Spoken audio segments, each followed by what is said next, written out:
Hello students, today we'll talk about the Meckel's diverticulum. This is the very important short note for your exam. अब इस Meckel's diverticulum में हमें इसका embryology समझना बहुत जरूरी है बिकॉज ये जो Meckel's diverticulum होता है ये एक कंजेनाइटल मालफॉर्मेशन है और you can say it is a congenital diverticulum, it is not a acquired diverticulum. So you have the question. First is embryological basis of Meckel's diverticulum. ठीक है. सो जब आप Meckel's डाइवर्टिकुलम पढ़ रहे हैं तो पहली चीज जो हमें पता होनी चाहिए कि जो Meckel's डाइवर्टिकुलम है ये एसोसिएट होता है स्मॉल इंटेस्टाइन से. किससे? Small intestine से.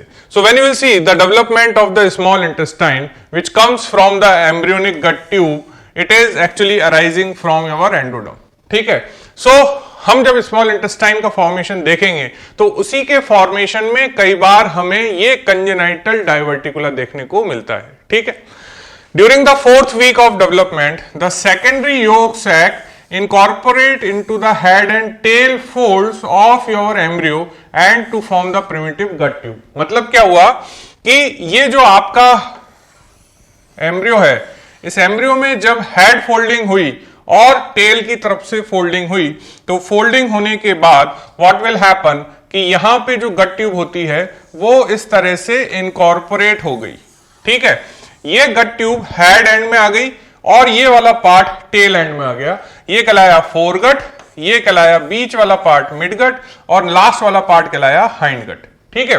लेकिन यहां पे आप देखेंगे कि ये जो मिडगट होता है इस मिडगट का कंटिन्यूएशन होता है एक स्ट्रक्चर के साथ जिसको हम बोलते हैं योक सैक. ये क्या है?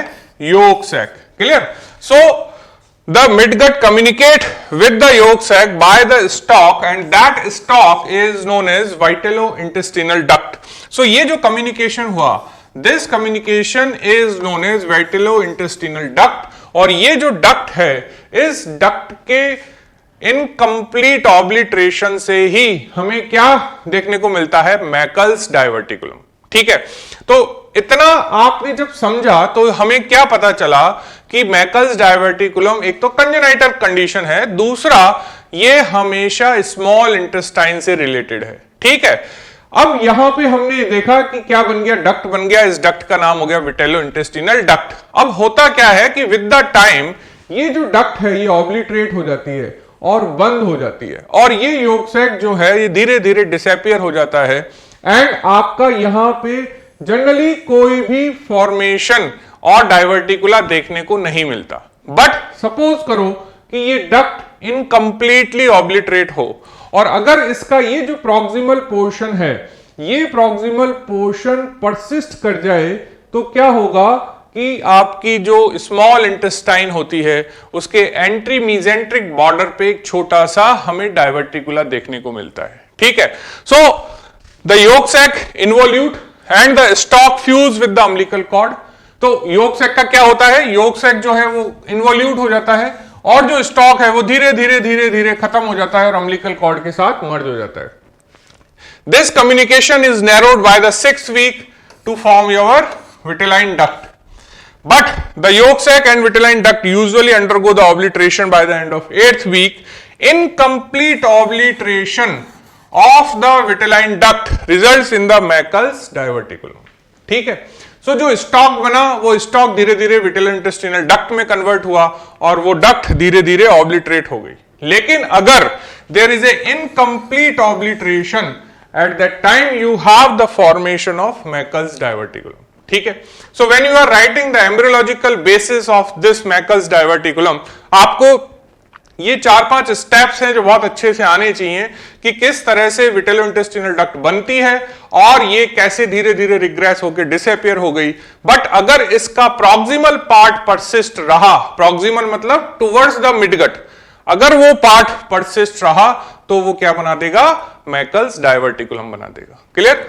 Now, what are the other anomalies which are related with the vitello-intestinal duct? अगर vitello-intestinal duct की हम बात कर रहे हैं तो ये जो vitello-intestinal duct है जो इस गट ट्यूब को बाहर की तरफ योक सैक से कनेक्ट कर रही है, अगर ये ट्यूब परसिस्ट कर जाए तो क्या क्या प्रॉब्लम होंगी? पहली चीज है patent duct that is known as intestinal fistula. मतलब क्या हुआ कि आफ्टर द बर्थ अगर ये जो चैनल है ये चैनल परसिस्ट रहा तो आपका जो भी मिडगट का इंटेस्टिनल कंटेंट है वो बाहर निकल के आ जाएगा through the umbilicus and that is known as intestinal fistula. दूसरी प्रॉब्लम हो सकती है अम्बिलिकल साइनस। अम्बिलिकल साइनस का मतलब ये हुआ कि ये जो डक्ट है हमारी, इस डक्ट का अगर ये जो डिस्टल पोर्शन है ये इस तरह से ऑब्लिटरेट ना हो, बाकी सारा ऑब्लिटरेट हो जाए, तो इसका अगर ये पोर्शन ऑब्लिटरेट नहीं हुआ तो you will have a depression near the umbilicus and that is known as umbilical sinus। ठीक है।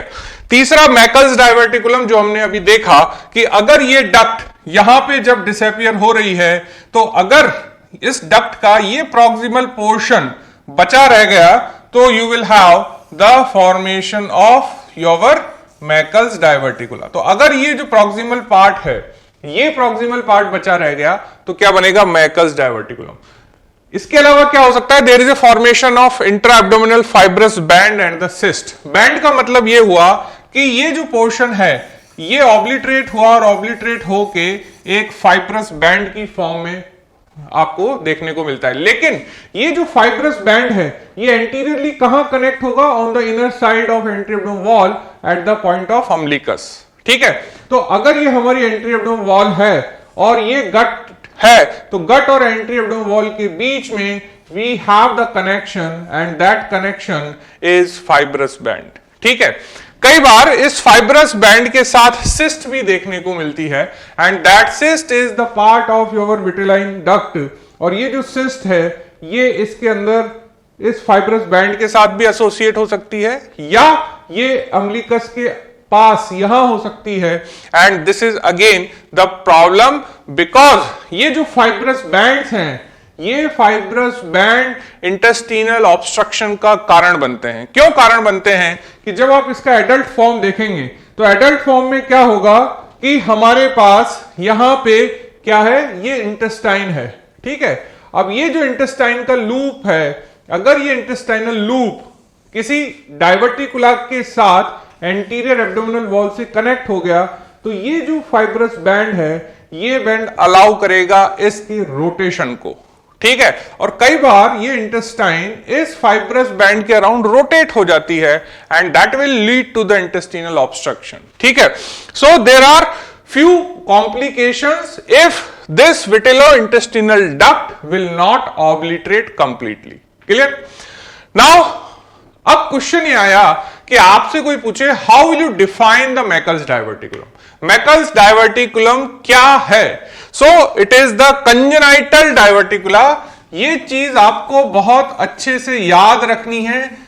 It is not a acquired diverticulum, it is a congenital diverticulum arising from the ileum. Now which part of the small intestine?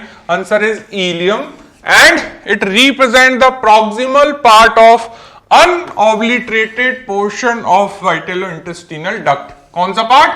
Proximal part. Clear? So by definition Meckel's diverticulum is a congenital diverticulum which is actually related with the ileum. It is proximal part of unobliterated vitello-intestinal duct. Clear? Now there is a one more thing which you have to remember always कि हम जब भी diverticulum पढ़ेंगे हमारे पास दो तरीके के diverticula हैं, ट्रू वर्सेस फॉल्स। ये क्वेश्चन आपको वाइवा में बहुत बार पूछा जाएगा। जब भी आप मैकल्स डाइवर्टिकुलम की बात करेंगे हम मैकल्स डाइवर्टिकुलम को दूसरे डाइवर्टिकुलम से किस तरह से डिफरेंशिएट कर रहे हैं। देखिए ट्रू डाइवर्टिकुलम मैकल्स डाइवर्टिकुलम क्यों होता है? Because its wall contain all the layers which are actually present in a normal intestine. मतलब ये हुआ कि जब आप नॉर्मल इंटेस्टाइन की थिकनेस चेक कर रहे हैं तो नॉर्मल इंटेस्टाइन की थिकनेस क्या है? इसके अंदर म्यूकोजा है, सब म्यूकोजा है, मसल लेयर है एंड एडवेंटिशिया। अब इस स्मॉल इंटेस्टाइन पर्टिकुलरली जिसकी हम बात कर रहे हैं दैट इज द इलियम, उसकी एक बॉर्डर से आपको प्रोजेक्शन निकला, इस प्रोजेक्शन को आपने नाम दिया मैकल्स डाइवर्टिकुलम। देखिए ये ट्रू इसलिए है क्योंकि इस डाइवर्टिकुलम में इस वॉल की जितनी भी थिकनेस है वो इसी के साथ इस तरह से कंटिन्यू करती है। ठीक है। सो स्मॉल इंटेस्टाइन की जो थिकनेस है वही थिकनेस आपको यहां मिल रही है, बिकॉज आपका जो वॉल है, ये पूरा वॉल इस डायवर्टिकुलम के अंदर है। और ऐसा क्यों हुआ? बिकॉज ये कंजेनाइटल है, ठीक है। लेकिन जो हमारा एक्वायर्ड डायवर्टिकुलम होते हैं, ये एक्वायर्ड डायवर्टिकुलम फॉल्स होते हैं बिकॉज इनके अंदर मसल लेयर स्पेशली एब्सेंट होती है, ठीक है। So they are, because their wall consist of the mucosa and sub mucosa but lack the muscle layer.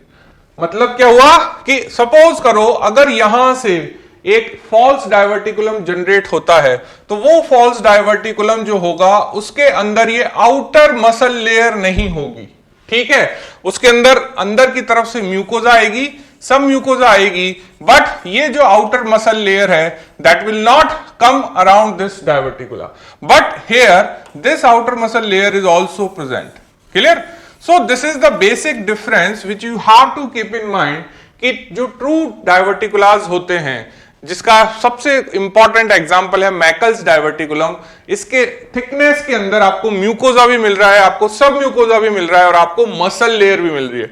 लेकिन जो एक्वायर्ड डायवर्टिकुलाज होते हैं उसकी वॉल में सिर्फ हमें क्या मिलता है? म्यूकोजा एंड सब म्यूकोजा, इसमें मसल लेयर नहीं होती है, and that's why they are known as false diverticulum. और इसके एग्जांपल्स आपको दिखते हैं। For example you have the rectal diverticulas, sometimes you have the duodenal diverticulas. तो ये जो एक्वायर्ड डायवर्टिकुलाज हैं, ये एक्वायर्ड डायवर्टिकुलाज में मसल लेयर नहीं होती है and they are false diverticulum. Clear? Now you have some characteristics of Meckel's diverticulum. देखिए मैकल्स डायवर्टिकुलम का मोस्ट फेवरेट क्वेश्चन है rule of two. Now, what is the rule of two for the Meckel's diverticulum? Meckel's diverticulum present in the 2% cases. पूरी population का 2% people में you will have the Meckel's diverticulum. It is 2:1 male predominance present in anti-mesenteric border, यानी उस border पे होता है जहां मीजेंट्री attach नहीं है। सो अगर ये हमारी स्मॉल इंटेस्टाइन है, सो इस स्मॉल इंटेस्टाइन पे यहां क्या है? मीजेंट्री है। सो आपको डायवर्टिकुलम कहां मिलेगा? यहां मिलेगा। This border is known as anti mesenteric border, which is what is the position? 2 feet proximal to the ileocecal valve or the junction, ठीक है। सो पहला 2 क्या है? 2% प्रिविलेंस है। दूसरा 2 क्या है? 2%, 2:1 मेल प्रीडोमिनेंस है। तीसरा 2 क्या है? 2 feet proximal to the ileocecal। चौथा 2 क्या है? It is 2 inches long। What next is that 50% symptomatic are under 2 years of age, ठीक है। देखिए मैकल्स डायवर्टिकुलम टोटल पॉपुलेशन के 2% लोगों में मिलता है। इन 2% में से जो 50% लोग सिम्टोमेटिक होते हैं वो ज्यादातर 2 साल से छोटे बच्चे होते हैं, ठीक है। So this is the important thing which is known as rule of two, and sometimes you have this multiple choice question, rule of two applicable for, answer is Meckel's diverticulum, ठीक है। The next characteristic is that it has an independent blood supply which arises from superior mesenteric artery. Another thing is that इसका जो base होता है उसका wide होता है mouth. ये जो बेस है इसका जो माउथ है ये वाइड होता है। Clear? So these are the characteristics of Meckel's diverticulum. Now what are the peculiarities of the mucosa? देखिए मैकल्स डायवर्टिकुलम हमारे लिए जानना क्यों जरूरी है? ऐसा क्या है कि मैकल्स डायवर्टिकुलम अगर है तो वो प्रॉब्लमेटिक हो सकता है? उसका कारण है ये पेक्युलरिटीज ऑफ इट्स म्यूकोजा। क्या पेक्युलरिटीज हैं? पहली चीज ये है कि जो मैकल्स डायवर्टिकुलम है, इस मैकल्स डायवर्टिकुलम के अंदर की जो म्यूकोजा है, ये म्यूकोजा हीटरोट्रॉफिक टिश्यूज का बहुत कॉमन साइट है। इसके अंदर क्या हो सकता है? इसके अंदर मोस्ट कॉमनली गैस्ट्रिक म्यूकोजा होती है, यानी जो हमारे स्टमक की म्यूकोजा है जो कि एसिड सिक्रीट करती है, वो सेल्स आपको यहां पे मिलती हैं। अगर सपोज करो ये सेल यहां एसिड सिक्रीशन करेंगी तो ये एसिड बाहर निकल के इस एडजेसेंट इलियम के अंदर अल्सर्स क्रिएट कर सकता है, बिकॉज इलियम जो है उसका एसिड प्रोटेक्शन नहीं है। Because if you see the formation of gut, हमें पता है कि स्टमक के बाद क्या आ रहा है? ड्यूडिनम आ रहा है, और एसिड कहां प्रोड्यूस हो रहा है? स्टमक में। But ileum is no more concern to protect from the acid. लेकिन कई बार अगर यहां पे हीटरोट्रॉफिक गैस्ट्रिक म्यूकोजा है, इस मैकल्स डायवर्टिकुलम में, तो ये अगर एसिड प्रोड्यूस करेगी तो ये एसिड इस एडजेसेंट इलियम में अल्सर्स क्रिएट कर सकता है। दूसरी चीज, you have the pancreatic acini which is the second most common tissue which may present in this mucosa. Apart from that you may have the Brunner's gland, you may have the pancreatic islets, you have the colonic mucosa, you sometimes have the endometriosis, that is your uterine mucosa, and sometimes we have hepatobiliary tissue। ठीक है, so यहां पे question क्या है? Question ये है कि Meckel's diverticulum अगर ब्लीडिंग ऑफ जीआईटी प्रोड्यूस करता है तो उसका कारण क्या है? उसका कारण यह है कि इस मैकल्स डायवर्टिकुलम के अंदर एसिड प्रोड्यूसिंग फोकाई है, और वो एसिड प्रोड्यूस क्यों हो रहा है? Because of this gastric mucosa. ठीक है, दूसरी चीज कि मैकल्स डायवर्टिकुलम में which is the heterotrophic mucosa और heterotrophic tissue most commonly seen? Answer is gastric, and second most common is pancreatic acini. Clear? Now ये एक बड़ा इंपॉर्टेंट सवाल अब आ गया कि गैस्ट्रिक म्यूकोजा होने से प्रॉब्लम क्या है? So problem due to the heterotrophic gastric mucosa, answer is problem है bleeding. Bleeding is usually the result of the ileal mucosa ulceration. देखिए यहां पे ये सवाल बड़ा इंपॉर्टेंट है कि जो ब्लीडिंग है ना, वो मैकल्स डायवर्टिकुलम से नहीं हो रही है। मैकल्स डायवर्टिकुलम के अंदर जो टिश्यू है वो एसिड प्रोड्यूस कर रहा है, और ब्लीडिंग कहां से हो रही है?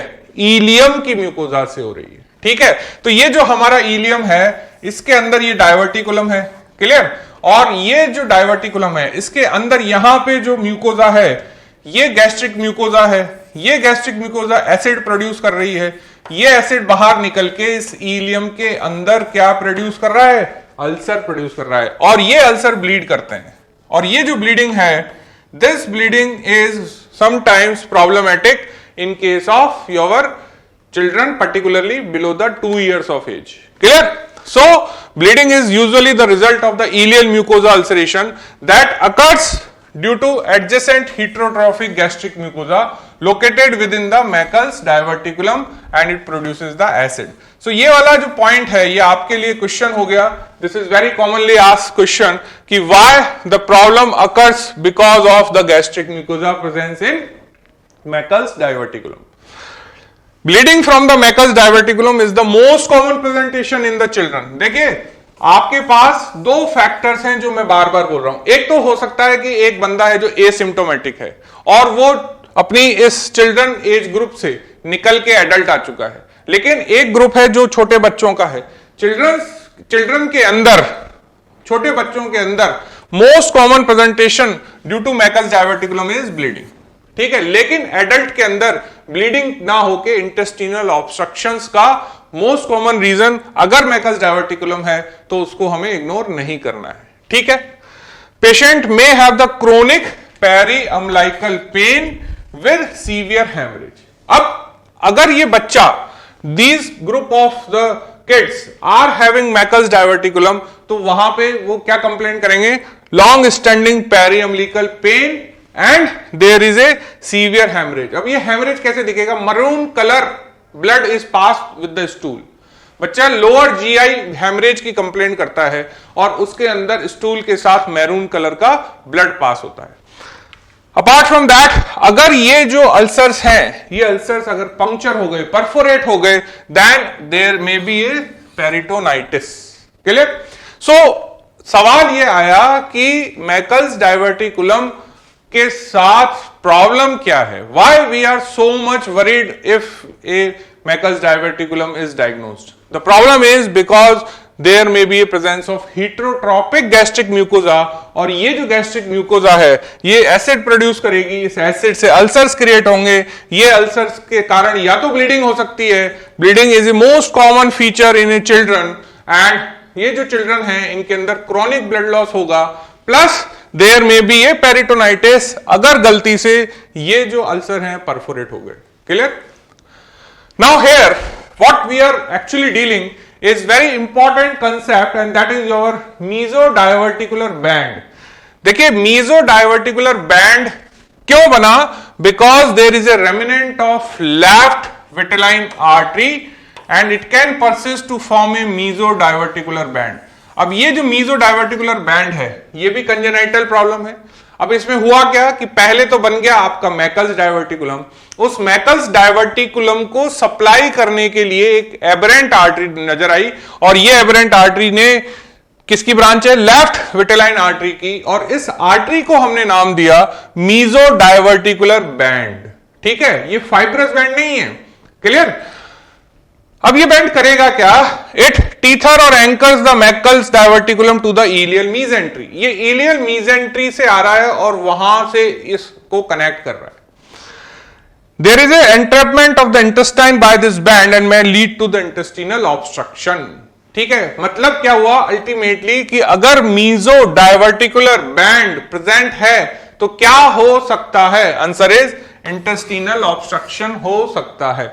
वो हम इस डायग्राम में देखें, this is the diagram from the Schwartz surgery. इस श्वार्ट्ज सर्जरी के इस डायग्राम में you can see that this is your ileum, इस इलियम की एंटी मीजेंट्रिक बॉर्डर पे you can see the diverticulum.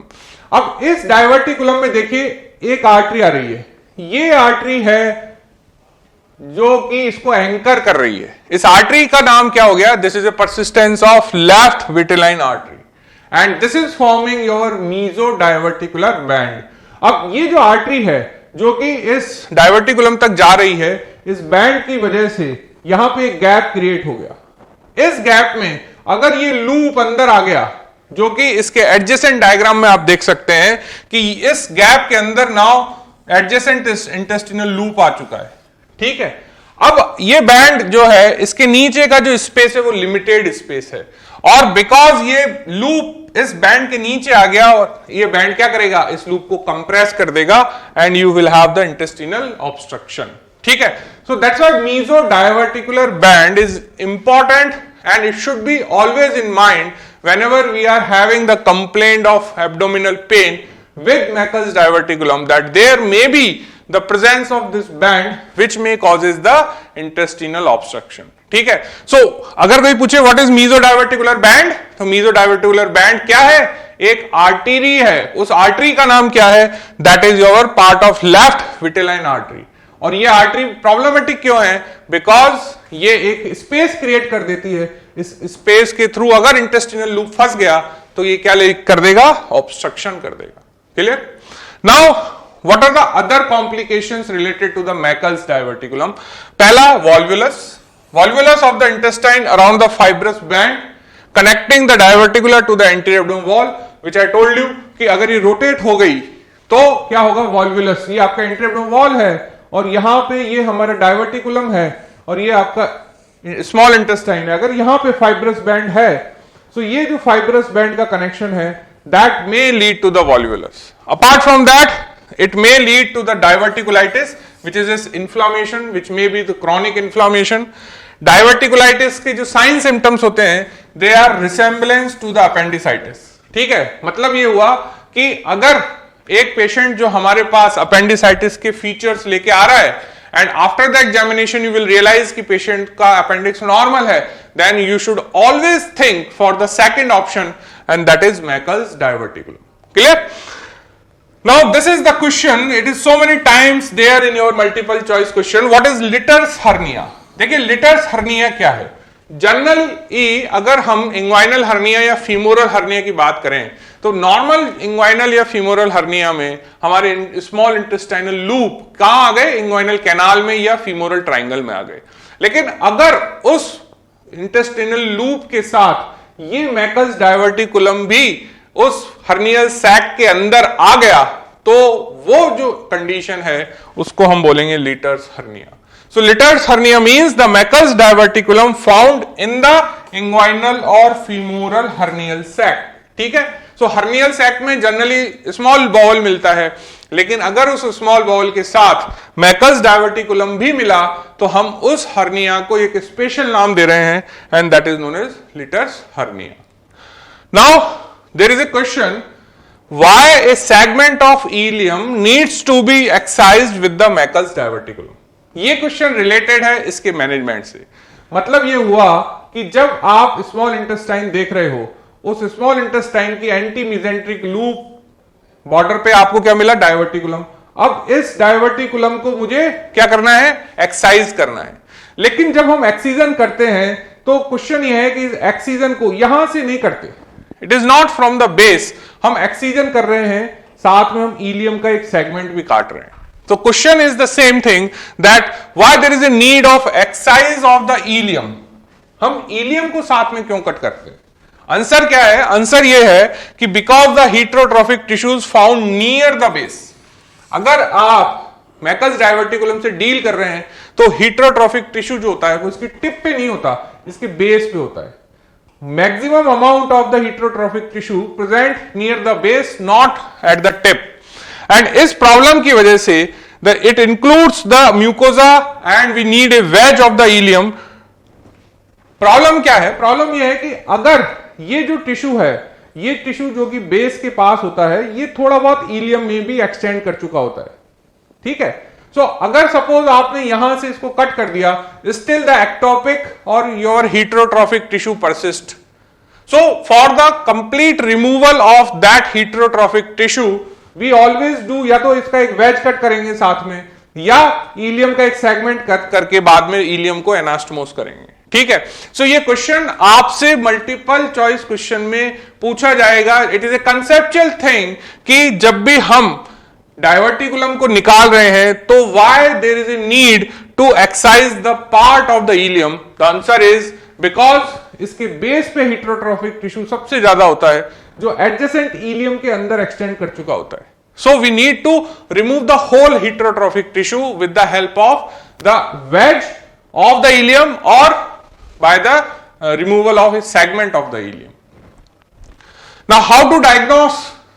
अगर आप डायग्नोस की बात करेंगे तो हमारे पास एक रेडियो आइसोटोप स्कैन होता है, that is known as TC19 और technetium TC19 radio isotope, which is very useful to diagnose the Meckel's diverticulum. Apart from that we can go for the laparoscopy.